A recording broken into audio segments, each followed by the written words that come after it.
Assalamualaikum pemirsa yang berbahagia. Apa yang terlintas di benak Anda ketika mendengar kota Jakarta? Pastinya gedung-gedung tinggi, kemacetan, atau gemerlap kota metropolitan. Semua itu tidak salah. Namun, di balik hiruk-pikuk modernitas Jakarta, tersimpan harta karun spiritual yang luar biasa.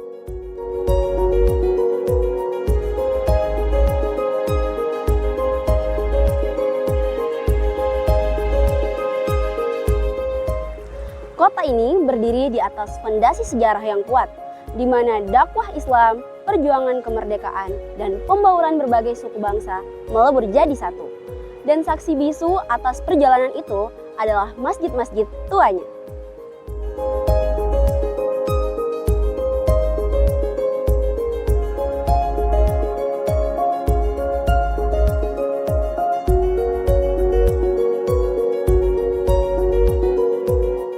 Hari ini kita akan berjalan menyusuri waktu, menguak kisah-kisah hebat yang jarang terdengar, di mana masjid menjadi benteng pertahanan, simbol budaya, dan poros modernisasi dakwah. Bersiaplah untuk terpesona oleh cerita di balik keindahan arsitekturnya bersama saya Alia Nabila. Inilah Jejak Cahaya Masjid.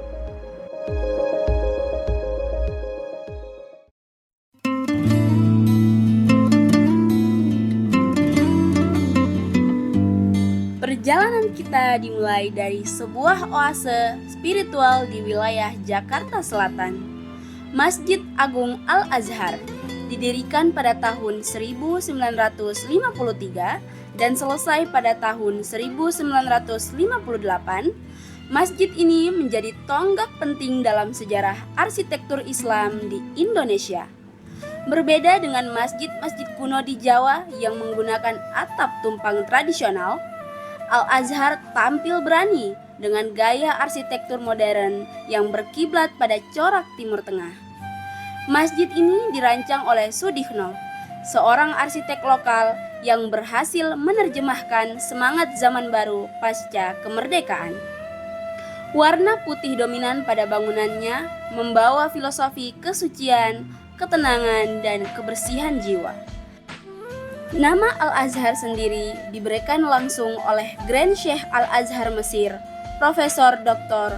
Mahmud Shaltut, ketika berkunjung ke Jakarta pada tahun 1960.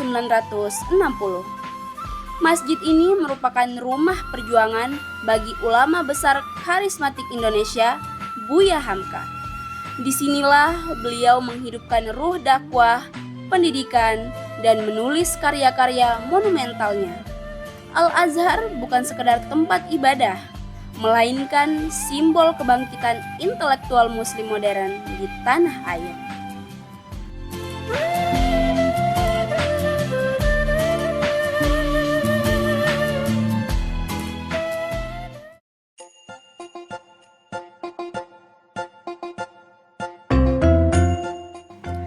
Masih di Jakarta Selatan, tepatnya di kawasan Kampung Melayu, tersembunyi sebuah masjid yang usianya jauh lebih tua dari kota Jakarta itu sendiri. Inilah Masjid Jami Al-Atiq. Berdasarkan catatan sejarah, masjid ini didirikan sekitar abad ke-16 oleh Sultan Maulana Hasanuddin dari Banten. Konon, lokasi di tepi Sungai Ciliwung ini dulunya merupakan tempat singgah strategis bagi pasukan Kesultanan Banten maupun tentara pimpinan Sultan Agung dari Mataram saat hendak menyerang kedudukan VOC di Batavia. Kata Al-Atiq sendiri memiliki arti yang kuno atau yang tua. Arsitekturnya sangat tradisional dengan atap tumpang bersusun tiga yang mirip dengan Masjid Agung Demak. Sebuah simbolisasi dari tiga tahapan spiritual dalam Islam, yaitu iman, Islam, dan ihsan. Pada bagian puncak atap terdapat hiasan memolo yang khas. Letaknya yang berada di bantaran sungai melambangkan filosofi air sebagai sumber kehidupan dan pembersih jiwa. Al-Atiq adalah simbol ketahanan iman. Meskipun areanya berulang kali dikepung banjir besar Jakarta selama ratusan tahun, masjid ini tetap berdiri kokoh melindungi jemaahnya.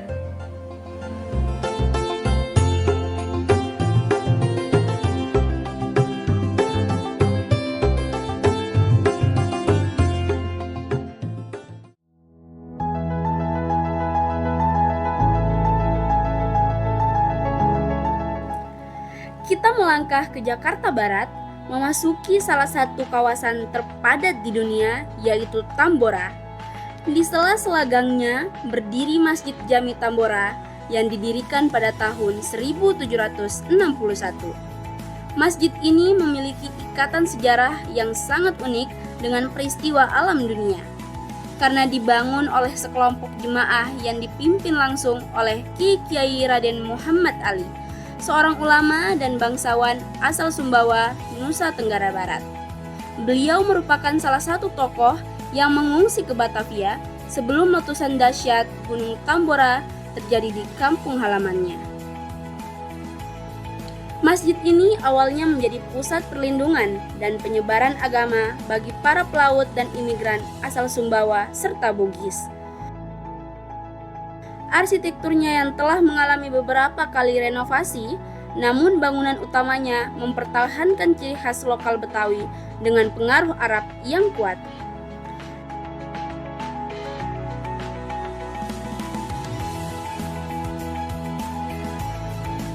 Keberadaan makam Kiai Raden Muhammad Ali di dalam kompleks masjid melambangkan penghormatan terhadap jasa leluhur yang membawa cahaya Islam ke wilayah ini.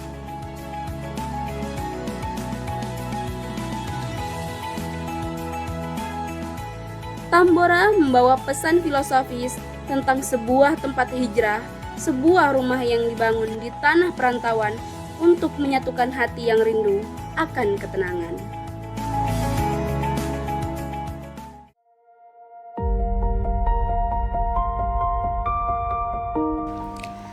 Tidak jauh dari sana, masih di area Tambora, terdapat Masjid Jami Al-Mansur yang dibangun pada tahun 1717 oleh Pangeran Cakrajaya dari Kesultanan Mataram. Masjid ini awalnya bernama Masjid Jami Kampung Sawah. Di masa penjajahan Belanda hingga pendudukan Jepang, masjid ini bukan sekedar tempat ibadah, melainkan markas rahasia para pejuang kemerdekaan.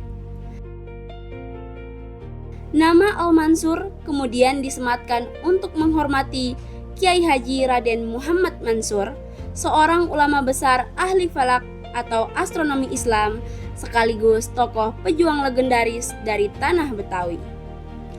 Keunikan arsitektur Al-Mansur terletak pada menaranya yang berbentuk silinder setinggi 12 meter. Mirip dengan menara pengawas benteng masa lalu, di ruang sholat utama terdapat 4 tiang penyangga sakaguru dari kayu jati yang masih asli sejak pertama kali didirikan, melambangkan kekokohan fondasi agama. Secara filosofis, Masjid Al-Mansur mengajarkan bahwa ilmu dan perjuangan tidak bisa dipisahkan. Menara masjid di sini berfungsi ganda, sebagai tempat mengumandangkan azan sekaligus menara pengawas untuk memantau pergerakan musuh, memperlihatkan betapa dinamisnya fungsi masjid di masa lalu.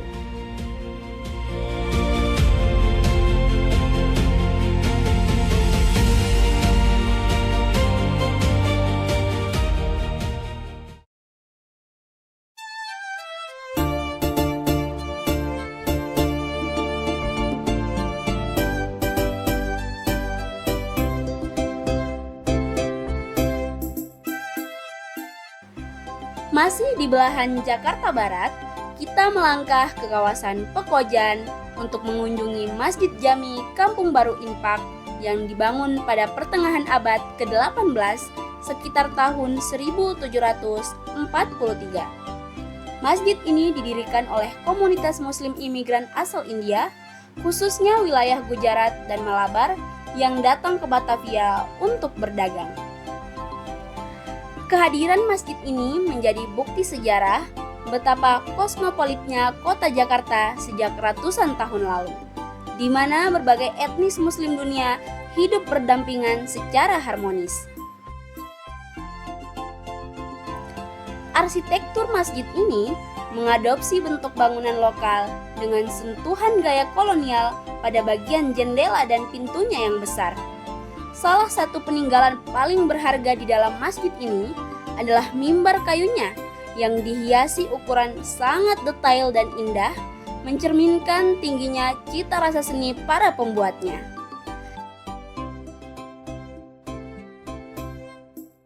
Kata infak atau infak pada namanya membawa pesan filosofis yang kuat tentang kedermawanan dan gotong royong, bahwa tempat suci ini lahir dari ketulusan para pedagang yang mendermakan harta mereka demi tegaknya syiar Islam di tanah Batavia.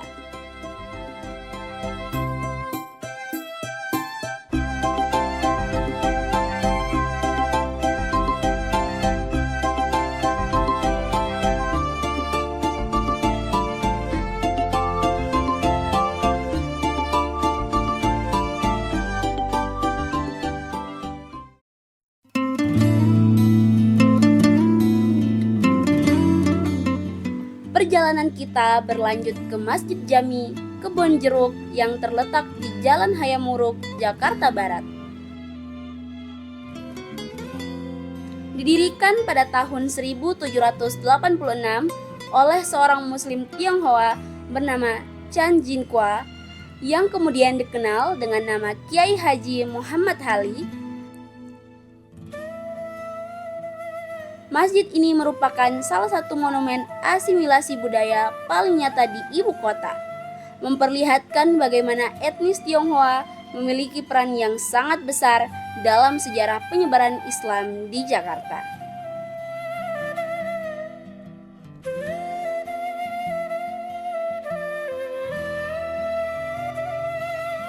Sentuhan arsitektur Tionghoa langsung menyapa kita saat melihat bentuk atap masjid yang melengkung khas, mirip dengan bangunan kelenteng atau rumah tradisional Tionghoa.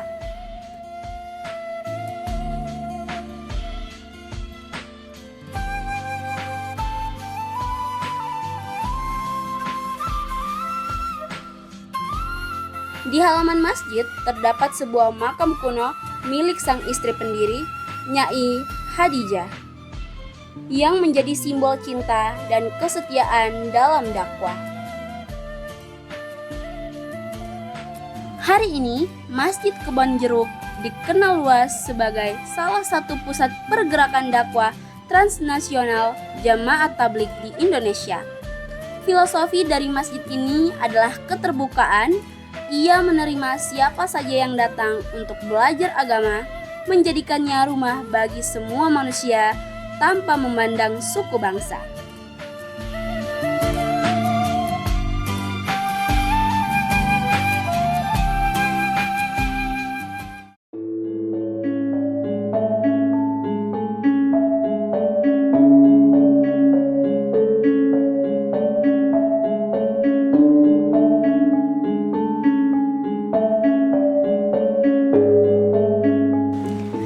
Kita mengakhiri penjelajahan spiritual ini di sebuah tempat yang sangat kontras di Jakarta Selatan, Masjid Hidayatullah.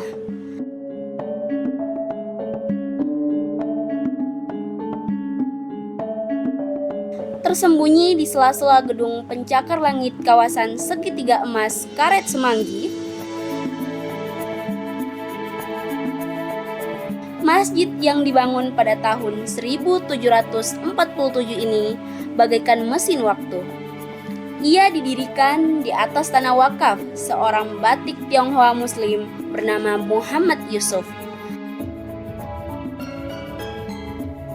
Keberadaannya di tengah pusat bisnis modern adalah pengingat visual yang luar biasa bahwa kemajuan materi tidak boleh menenggelamkan akar spiritual kita.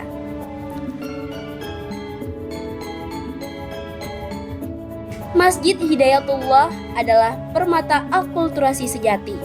Atapnya berbentuk tumpang bersusun gaya Jawa, namun memiliki hiasan ujung melengkung mirip arsitektur kelenteng Tionghoa.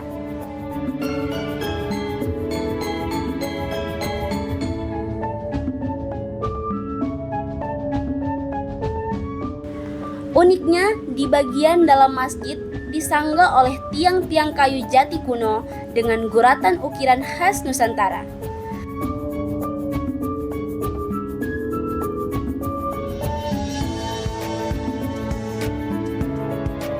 Di tempat ini, masa lalu dan masa depan seolah bertemu. Filosofi tersembunyi dari Masjid Hidayatullah adalah keseimbangan hidup.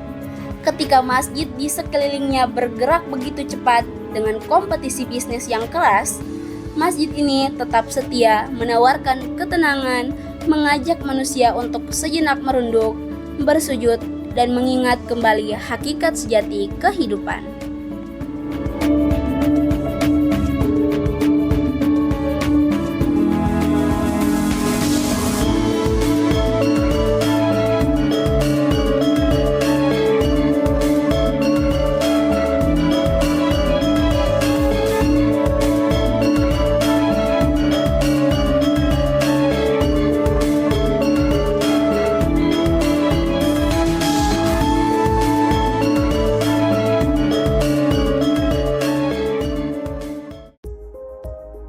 Pemirsa, perjalanan kita hari ini membuka mata hati kita semua. 7 masjid yang kita kunjungi hari ini bukan sekedar tumpukan bata dan semen, melainkan lembaran sejarah yang hidup. Dari kemegahan modern Al-Azhar di selatan, Menara Pertahanan Al-Mansur di barat, hingga keunikan atap Tionghoa di Masjid Kebon Jeruk dan Hidayatullah, semuanya membawa pesan yang sama, bahwa Islam masuk di Jakarta dengan cara yang sangat indah. Ia menghormati budaya lokal, menerima perbedaan etnis, dan ikut memperjuangkan kedaulatan bangsa.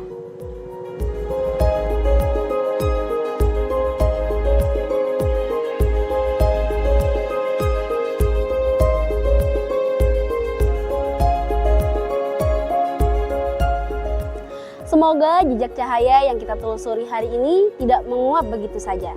Ia menjadi lentera di dalam hati kita untuk terus menjaga kerukunan, merawat iman, dan mencintai warisan peradaban ini. Saya Alia Nabila pamit undur diri, sampai jumpa di perjalanan jejak cahaya masjid berikutnya. Wassalamualaikum warahmatullahi wabarakatuh.